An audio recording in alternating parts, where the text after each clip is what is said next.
We've been having an explosively hot summer. Although this morning when we choose to film one about sunshine, it's a little bit cloudy. But lots of clients and lots of people want sun and shade in their garden and also cover from the torrential rains. Amazingly, the most used eating area in our house faces due north. That is due north. But because the building's quite small, this part, only one single story, and because I don't know why, but it is just the best place to sit. People always disregard north-facing sites as being too shady, but actually we desperately need shade many days when we're sitting and eating out here. And this is our solution. I think this is the simplest way to make a canopy. Okay, we love those sunshade umbrellas. They're really nice, but they tend to blow over in high winds. They don't last very long.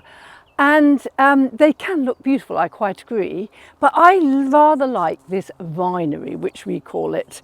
And it was very simple to make. Now we've made it in one way using metal, because I had these old obelisks, which we used for garden at Chelsea a few years back, and they were going spare. So I purchased them and I designed them actually as obelisks, and they're pretty strong steel. They were actually holding up with a pole inside, a massive glass roof over a garden.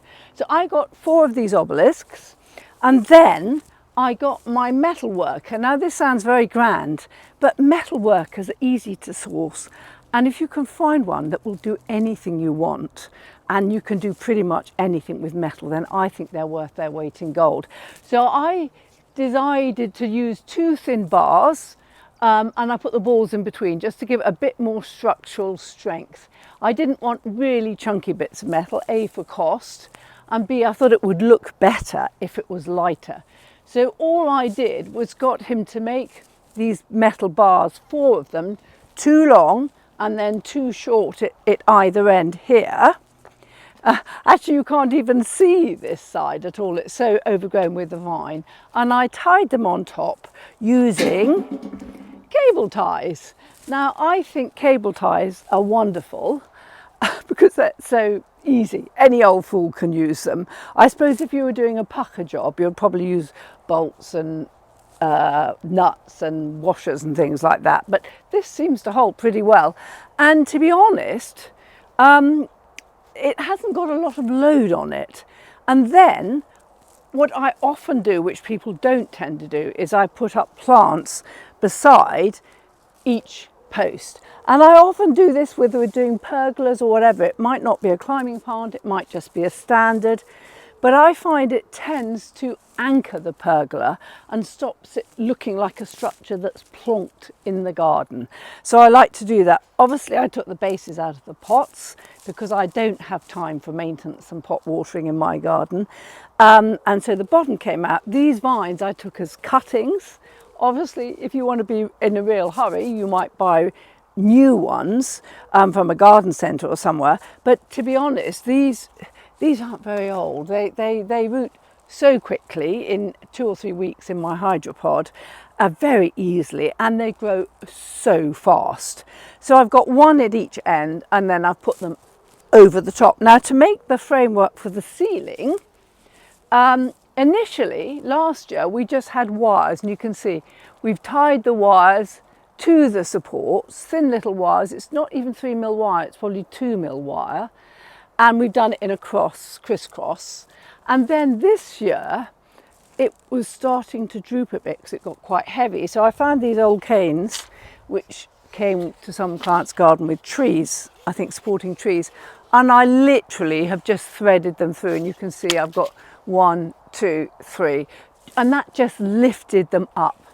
Now, when the sun is shining, I promise you, it's just magical underneath here because it is so beautifully shaded with that dapple filtered light, which I love. And then we also, for evening use, we've only got 1 up now, but I've got a load of lanterns, all different colours we got, which we put all the way round. And I get told off because everyone knocks their head on them, but I think they're really nice. But you could, of course, use the cordless lamps in a bottle and just put them on the table like that. Now, we often do these to keep the rain out too. And then I put a load of Corex, sheets of Corex, which are Corex clear, very light, quite cheap. And I just put it on the top. And then that means it's waterproof, and you just have a slight fall on it so it falls on one side and the rain doesn't collect. And then you could either then take the vine over the top of the Corex, or if you want to go one step further, you can get that sort of woven heather or willow matting, and you can put that under the Corex so you don't even see the Corex, you just see the matting.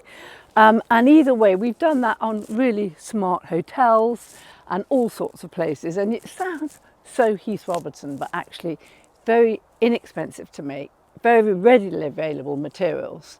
And so that way you've got cover from wet or sun. But to be honest, because we only tend to eat out when it's fine, otherwise we eat out in the kitchen with the doors open and we're pretty much outside anyway. So we just need shade. Now, if you were growing your vine for perfection, you'd thin out all these bunches. You see, I've got hundreds of little bunches coming on. And they say thin them to like 3 per plant, so you get big, plump grapes.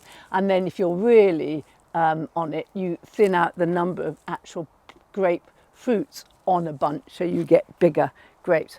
But I love just leaving them because it looks so pretty in a couple of months' time when they're ripe and they're just hanging down. And I think small is beautiful. I think they're equally tasty when they're small. You just eat a whole little bunch and they're just divine. So I leave them as they are. And vines, obviously, very fast growing. That was why I chose them partly. Very easy from cuttings, very Mediterranean feel, which was the sort of vibe I wanted here, really. But I could have chosen other ones.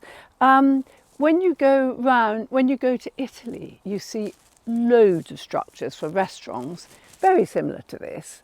And they actually use Trachlispermum, jasminoides, so you have evergreen cover and you have a lot of fragrance. So that would be a good one to use. It wouldn't be anything as vast as a vine, but you can buy them quite big. But it would do the job, unless you're in the north and it was very cold. I probably wouldn't use wisteria because the flowers would probably hang down to about there and you'd be sort of dropping in your soup and things the whole time. But really, some of the Vitis cognitia, the dinner plate vines that you see, and they've got huge, great leaves.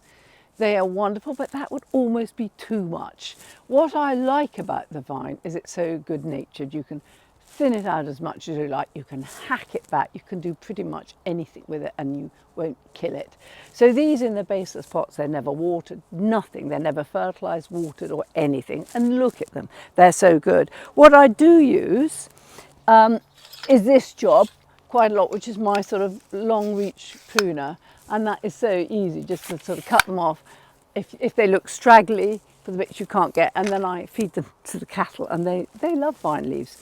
Now, if you hadn't got these from a Chelsea garden, these metal supports, what would you use instead? So I think you could just use timber posts. I always think it's nicer to use bigger than the 100 by 100s, but obviously they are more expensive the bigger section it is.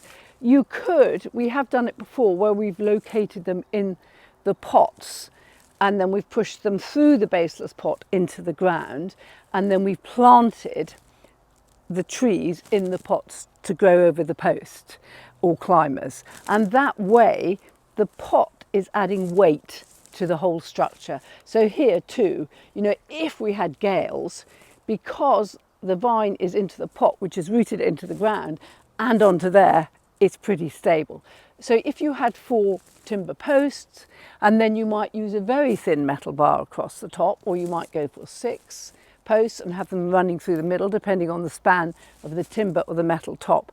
But old scaffold poles, we've done them from old scaffolding poles, and they look surprisingly good, especially if you want to go for the sort of rusty vibe or paint them a good colour, like we've done verdigris and things. Then that works really well. And to be honest, once you've furnished it with your planting, the actual structure doesn't show up very much. You mainly see the lovely plants on the top and the table setting underneath. So just think about what you can use inexpensively. I mean, we have done them with stone, and that is really nice. With stone, columns can look superb. And if I wanted something like that, I would ring up Indostone, and I can send them drawings of anything, columns, vases, statues, photographs, and they will make them up very inexpensively.